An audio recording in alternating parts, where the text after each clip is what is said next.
Hello students, this given problem was asked in IIT JEE 1978. The problem says a uniform rope of length L and mass m lying on a smooth table is pulled by a constant force F. What is the tension in the rope at a distance small l from the end where the force is applied? तो जो given problem है वो laws of motion chapter से है और इस problem में हम लोग देखेंगे कि फ्री बॉडी डायग्राम के हेल्प से कैसे हम लोग किसी पॉइंट पे या किसी सेक्शन पे हम लोग कैसे टेंशन निकाल सकते हैं। टेंशन मतलब जो रोप में टेंशन फोर्स एग्जिस्ट करता है उसके वैल्यू को हम लोगों को निकालने को कहा गया है। तो देखते हैं कैसे इसको हम लोग प्रोसीड करेंगे। इस तरह से हम लोग डायग्राम ड्रॉ कर सकते हैं और जो गिवन इन्फॉर्मेशन है इस रोप का मास कितना दिया गया है कैपिटल एम और लेंथ दिया गया है कैपिटल एल। इसका मास कैपिटल एम है और कैपिटल एल जो है इसका लेंथ है। जनरली लॉज ऑफ मोशन के प्रॉब्लम को सॉल्व करते हुए हम लोग स्ट्रिंग में टेंशन हमेशा सेम मानते हैं। जब भी लॉज ऑफ मोशन के प्रॉब्लम्स को सॉल्व करते हैं तो स्ट्रिंग के टेंशन फोर्स को हमेशा सेम मानते हैं दोनों साइड में और कांस्टेंट मानते हैं। पर ऐसा तब करते हैं जब स्ट्रिंग मासलेस दिया, स्ट्रिंग का कोई अपना मास ना हो, लेकिन यहाँ पे स्ट्रिंग का अपना मास है कैपिटल एम। तो जब स्ट्रिंग में मास होगा तो हर पॉइंट पे टेंशन अलग होता है। तो गिवन प्रॉब्लम में इस एंड पे एक फोर्स लग रहा है, इस एंड पे एक फोर्स लग रहा है वो है कैपिटल एफ। इस एंड से स्मॉल एल की दूरी पे मान लेते हैं ये डिस्टेंस, ये जो यहाँ से ये डिस्टेंस जो है वो स्मॉल एल है, ठीक है। तो इस एंड से स्मॉल एल की दूरी पे इस पॉइंट पे कितना टेंशन डेवलप हो रहा है हम लोग को ये फाइंड करना है। नेचुरली हर पॉइंट पे टेंशन अलग अलग है, तो किसी पॉइंट पे ही हम लोग टेंशन निकाल रहे हैं क्योंकि स्ट्रिंग का अपना मास है इसलिए। तो इस तरह के प्रॉब्लम को कैसे सॉल्व करेंगे हम लोग ये देखते हैं। सबसे पहले तो इस रोप को हम लोग सिस्टम मान लेते हैं। ये जो रोप है एक ऑब्जेक्ट की तरह ट्रीट करते हुए इसको सिस्टम मान लेते हैं और इस सिस्टम पे केवल एक ही फोर्स एक्ट कर रहा है और वो है इस डायरेक्शन में। तो न्यूटन सेकंड लॉ के हिसाब से हम लोग लिख सकते हैं net force equals to mass time acceleration in this direction. अगर इसको सिस्टम माने, अगर एक ब्लॉक की तरह ट्रीट करें तो इस ब्लॉक पे या इस रोप पे केवल एक ही फोर्स एग्जिस्ट कर रहा है जो कि पॉजिटिव एक्स डायरेक्शन में है। और हम लोग न्यूटन सेकंड लॉ से जानते हैं कि जिस डायरेक्शन में फोर्स एग्जिस्ट करता है उसी डायरेक्शन में एक्सेलरेशन भी डेवलप होगा। तो इस फोर्स के कारण इस सिस्टम का एक्सेलरेशन होगा इस डायरेक्शन में। तो हम लोग इसको इस तरह से शो कर सकते हैं। अब इसके लिए हम लोग न्यूटन सेकंड लॉ लिखते हैं। तो न्यूटन सेकंड लॉ क्या हो जाएगा, force equals to mass time acceleration. Acceleration कितना हो जाएगा F बाई m। तो इतना एक्सेलरेशन प्रोड्यूस होगा इस सिस्टम पे। इस एक्सेलरेशन से ये सिस्टम आगे की तरफ प्रोसीड करेगा क्योंकि ये टेबल पे रखा गया है तो ये मूव करेगा आगे इस फोर्स के कारण। कितने एक्सेलरेशन से, F बाई m से। अब एक्सेलरेशन निकालने का मकसद है कि हम लोग को इस पॉइंट पे टेंशन फोर्स निकालना है L दूरी पे। तो अब इसका हम लोग यूज करेंगे यहाँ पे। अगर इस पॉइंट पे अगर टेंशन निकालना है तो इस पॉइंट पे हम लोग इस सेक्शन को हम लोग यहाँ से इसको दो पार्ट में कट करते हैं, मतलब डिवाइड कर लेते हैं, ये पार्ट अलग और ये पार्ट अलग, ताकि इस पॉइंट पे जो टेंशन डेवलप हो रहा है इस फोर्स के कारण वो हम लोग निकाल सकें। और फ्री बॉडी डायग्राम में हम लोग ऐसा करते हैं कि जो कंबाइंड ऑब्जेक्ट होता है उसको डिफरेंट डिफरेंट पार्ट्स में डिवाइड करते हुए उस पर लगते हुए फोर्स को दिखाते हैं। फ्री बॉडी डायग्राम का मतलब ही होता है कि बॉडी को फ्री कर देना ताकि उस पर लगता हुआ फोर्स को हम एनालाइज कर सकें आसानी से। तो यहाँ पे इस पॉइंट पे अगर हम लोग को टेंशन निकालना है तो इस पर क्या क्या फोर्स एक्ट कर रहा है उसको एनालाइज करने के लिए इस बॉडी को अलग करना होगा इस पॉइंट से। तो हम लोग ऐसा करेंगे और फिर एनालाइज करेंगे। बॉडी को फ्री करने पे हम लोग इस तरह से ड्रॉ कर सकते हैं डायग्राम को। अगर ये डिस्टेंस L है तो ये डिस्टेंस कितना हो जाएगा, L माइनस L। तो ये इस पार्ट का डायग्राम हम लोग ऐसे ड्रॉ कर सकते हैं, ये डिस्टेंस कितना होगा, L माइनस L। और इस पार्ट का डायग्राम हम लोग ड्रॉ करेंगे इस तरह से, जिसपे इस एंड पे फोर्स कितना लग रहा है, F, और इस एंड पे कितना फोर्स लगेगा, टेंशन T मान रहे हैं।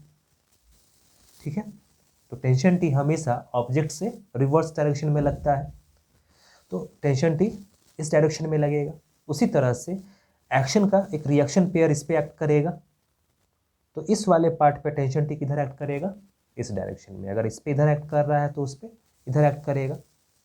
अब दोनों का मास डिफरेंट होगा, इस बात का ध्यान रखना है, क्योंकि मास जो है वो लेंथ के अकॉर्डिंग चेंज होगा, क्योंकि टोटल मास कितना है, कैपिटल M। तो L माइनस L लेंथ पे मास अलग होगा और L लेंथ पे मास अलग होगा। अब ये कैसे निकालेंगे ये देखते हैं। अगर L लेंथ पे मास, कैपिटल L लेंथ पे मास कितना है, टोटल लेंथ पे कितना मास है, M, तो स्मॉल लेंथ पे कितना होगा, हम लोग यूनिटरी मेथड से निकालते हैं, L into M, M into L divide by capital L। तो इसका मास कितना हो जाएगा, M into small l divide by capital L। उसी तरह से L माइनस L पे कितना मास हो जाएगा, total mass minus this mass. Total mass कितना है, M minus M L divide by L। Total mass में से अगर ml बाई L इतना मास स्मॉल लेंथ पे है, तो बचे हुए मास को कैसे निकाल सकते हैं, total mass minus this mass. तो ये हो जाएगा M 1 minus L divided by L। तो इसको यहाँ लिख सकते हैं हम लोग M 1 minus L divided by L। तो ये हो गया स्मॉल l माइनस L पे इतना मास होगा।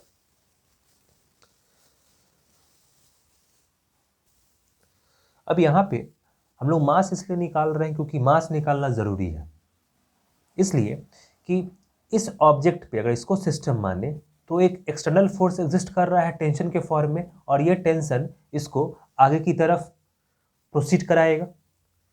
तो इसके लिए जब हम लोग न्यूटन सेकेंड लॉ लिखेंगे तो tension equals to mass time acceleration, तो इसका मास होना चाहिए। जैसे अगर इस ऑब्जेक्ट के लिए अगर हम लोग न्यूटन सेकेंड लॉ लगाएं तो tension equals to mass time acceleration. ठीक है, इसका एक्सेलरेशन किधर होगा, इसी डायरेक्शन में होगा एक्सेलरेशन, और इसका भी एक्सेलरेशन किधर होगा, इस डायरेक्शन में, क्योंकि पूरा सिस्टम जो है एक्सेलरेशन ए से फॉरवर्ड डायरेक्शन में मूव कर रहा है। तो सारा पार्टिकल्स या सारा जो भी इसका डिस्क्रीट पार्टिकल्स है वो भी एक्सेलरेशन ए से आगे मूव करेगा। तो tension equals to mass time acceleration जब इस ऑब्जेक्ट के लिए लिखेंगे तो टेंशन T तो T से रिप्रेजेंट कर रहे हैं, मास कितना हो जाएगा M 1 minus small l divide by L, और एक्सेलरेशन कितना होगा F by M, F by capital M।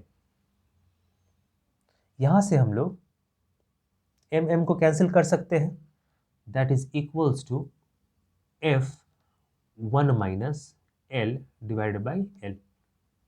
ये हो गया टेंशन फोर्स।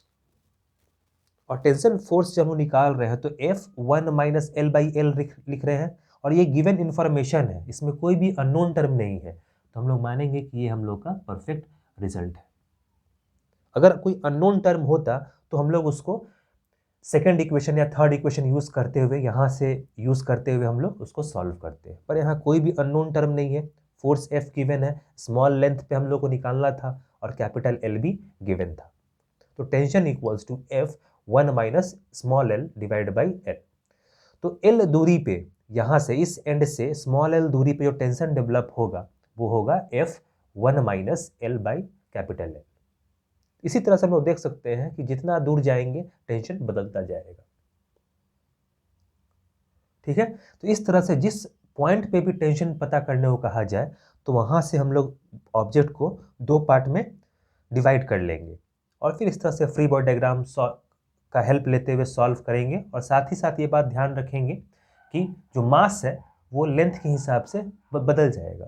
जैसे स्मॉल लेंथ पे मास कितना था, small L into mass capital M divide by L, और टोटल मास में से इस मास को घटा लेंगे तो इस लेंथ पे कितना मास होगा ये निकाल सकते हैं।